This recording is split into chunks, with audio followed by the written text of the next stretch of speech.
Hello everyone, so welcome back to my channel. तो आज की वीडियो में हम बात करेंगे एस्टाजेंथन के बारे में। बट सिर्फ कौन सा ब्रांड लेना है ये नहीं, हम समझेंगे ये बॉडी में कैसे काम करता है, स्किन एजिंग पे इसका क्या रोल हो सकता है, कितना डोज प्रैक्टिकल होता है और कैसे चूज़ करना चाहिए। एंड फिर एंड में मार्केट के 3 पॉपुलर ऑप्शन को लॉजिकली कंपेयर करेंगे। तो वीडियो को एंड तक देखिए क्योंकि मैं आपको सिंपल डिसीजन मेकिंग फ्रेमवर्क दूंगी जिससे आप खुद स्मार्ट चॉइस कर पाओगे, वो भी बिना मार्केट हाइप के। तो चलिए सबसे पहले समझते हैं एस्टाजेंथिन होता क्या है।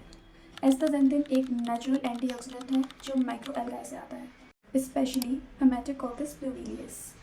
ये एल्गाए हार्श सनलाइट और एक्सट्रीम कंडीशन में सर्वाइव करते हुए एक रेड प्रोटेक्टिव पिगमेंट बनाता है, वही एस्टाजेंथिन है। जब आपकी बॉडी एनर्जी बनाती है, स्पेशली माइटोकॉन्ड्रिया के अंदर, तब फ्री रेडिकल्स बनते हैं। फ्री रेडिकल्स को आप ऐसे समझो जैसे छोटे छोटे अनस्टेबल पार्टिकल्स जो सेल को इरिटेट करते हैं। अगर ऑक्सीडेटिव स्ट्रेस ज़्यादा हो जाए तो स्किन डल लगने लगती है, फाइन लाइंस जल्दी डेवलप हो सकती हैं, सन डैमेज का इफेक्ट भी बहुत ज़्यादा विजिबल होने लगता है, वर्कआउट रिकवरी स्लो हो सकती है, आई स्ट्रेन फील होने लगता है। और अब यहाँ पर एस्टाजेंथिन का रोल आता है। इसका स्ट्रक्चर यूनिक होता है और ये सेल मेम्ब्रेन्स के अक्रॉस काम कर सकता है। अगर सेल को एक सैंडविच समझो तो ऊपर ब्रेड, नीचे ब्रेड और बीच में फिलिंग। तो जो नॉर्मल एंटीऑक्सीडेंट होता है वो सिर्फ और सिर्फ सरफेस पे काम करता है, इट मीन्स ऊपर वाले ब्रेड पे। एस्टाजेंथिन बीच तक भी प्रोटेक्ट कर सकता है, इसीलिए स्किन हेल्थ के कॉन्टेक्स्ट में लोग इसे एंटी एजिंग बोलते हैं। ओके, लेट मी क्लियर, ये एजिंग को रिवर्स नहीं करता, लेकिन ऑक्सीडेटिव स्ट्रेस को रिड्यूस करके स्किन एजिंग प्रोसेस को स्लो करने में मदद कर सकता है, स्पेशली सन एक्सपोजर और पोल्यूशन के केसेस में। तो अब आता है सबसे ज़्यादा कंफ्यूजिंग पार्ट, डोज। मार्केट में आपको 4 mg, 6 mg, 8 mg, 10 mg, 12 mg सब मिल जाएगा।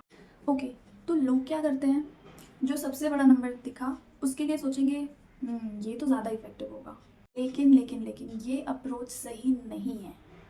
ओके, तो सिंपल एग्जांपल से समझते हैं।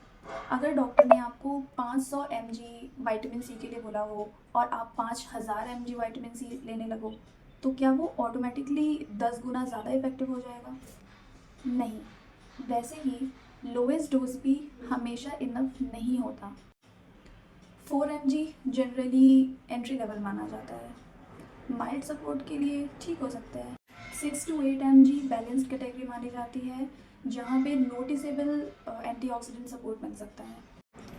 10 to 12 mg higher strength category है, जो स्पेसिफिक गोल्स के लिए होता है।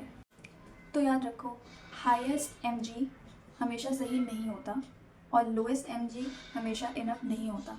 बैलेंस्ड डोज प्रैक्टिकल होता है। अब सिर्फ डोज देखना भी काफ़ी नहीं है, सेकंड इम्पॉर्टेंट फैक्टर है सोर्स। एस्टाजेंथिन नेचुरल एल्गाए से होना चाहिए। मार्केट में एक well known raw material source है एस्टारियल, जो एल्गाए डिराइव्ड एस्टाजेंथिन के लिए ग्लोबली रिकॉग्नाइज्ड मैन्युफैक्चरर है। सोर्स मेंशन होना ट्रांसपेरेंसी का साइन होता है। Third factor, formulation. ये फैट सॉल्युबल एंटीऑक्सीडेंट है, मतलब ऑयल बेस्ड सॉफ्टवेयर फॉर्मेट में हो तो एब्जॉर्प्शन ईजी होता है। अब चलिए प्रैक्टिकल हो जाते हैं। Let's talk about 3 popular astaxanthin option जो इंडिया में कॉमनली लोग कंसिडर करते हैं। तो सबसे पहले बात करते हैं नाउ फूड्स की। सो नाउ एक इंटरनेशनल ब्रांड है और इसकी ग्लोबल रेपुटेशन भी स्ट्रॉन्ग है, लेकिन इंडिया में ये इम्पोर्ट होकर आते हैं, तो नेचुरली इसकी प्राइस थोड़ी सी हाई हो सकती है। सो हर वेरिएंट में raw material source clarity equal हो ये ज़रूरी नहीं होता, तो आपको लेबल ध्यान से देखना पड़ता है। तो अब बात करते हैं ओरिजिन नेचुरल्स की। ओरिजिन का पॉजिटिव पॉइंट ये है कि इनके प्रोडक्ट में एस्टारियल सोर्स मेंशन होता है, जो कि क्वालिटी पर्सपेक्टिव से अच्छी बात है, लेकिन कॉमनली जो वेरिएंट मिलता है वो 4 mg का होता है, और मैंने जैसा बताया 4 mg एंट्री लेवल का होता है। If you are a beginner तो आप ये यूज़ कर सकते हो, लेकिन अगर आप एक विजिबल स्किन सपोर्ट या इंड्योरेंस इम्प्रूवमेंट एक्सपेक्ट कर रहे हो, कई लोगों के लिए ये डोज थोड़ा कम पड़ सकता है। अब तीसरा ऑप्शन डिलीट्स में आपको एस्टारियल सोर्स मिल जाता है और जो डोज हैं वो मिड रेंज कैटेगरी में है, 8 to 10 mg। तो ये बैलेंस्ड कैटेगरी में आता है। आप डोज बढ़ा भी सकते हो जैसे आपकी बॉडी अडेप्ट करे। यहाँ लॉजिक सिंपल है, रिकॉग्नाइज्ड एल्काइल सोर्स मिल रहा है, डोज एंट्री लेवल से ऊपर है, oil based soft gel format है and price comparatively affordable range में है। ये कॉम्बिनेशन इम्पॉर्टेंट क्यों है? कि सप्लीमेंट लॉन्ग टर्म गेम है। अगर प्रोडक्ट बहुत महंगा होगा तो लोग 2-3 महीने बाद यूज़ करके बंद कर देंगे। अगर डोज बहुत कम होगा तो नोटिसेबल सपोर्ट नहीं मिलेगा। So balance dose, transparent source and affordability is equal to sustainable option.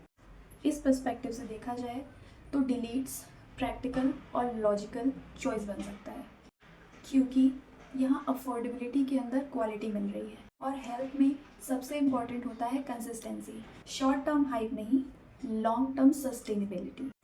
तो ये चीज़ें याद रखो, डोज बैलेंस्ड हो, सोर्स ट्रांसपेरेंट हो, ऑयल बेस्ड फॉर्मुलेशन हो, प्राइस सस्टेनेबल हो एंड ऑब्वियसली अगर आप कोई भी मेडिकल कंडीशन में हो, कोई मेडिकेशन ले रहे हो तो प्रोफेशनल हेल्थ केयर एडवाइज़र से कंसल्ट ज़रूर करना, बिना उसके कोई सप्लीमेंट लेने की ज़रूरत नहीं है। अगर आपको ये वीडियो हेल्पफुल लगी तो वीडियो को लाइक करें और शेयर करें, चैनल को सब्सक्राइब करें। अगर आप चाहते हैं कि मैं और सप्लीमेंट्स को इसी तरीके से ब्रेक डाउन करूँ तो कमेंट में बताइए नेक्स्ट टॉपिक क्या होना चाहिए। तब तक के लिए बाय।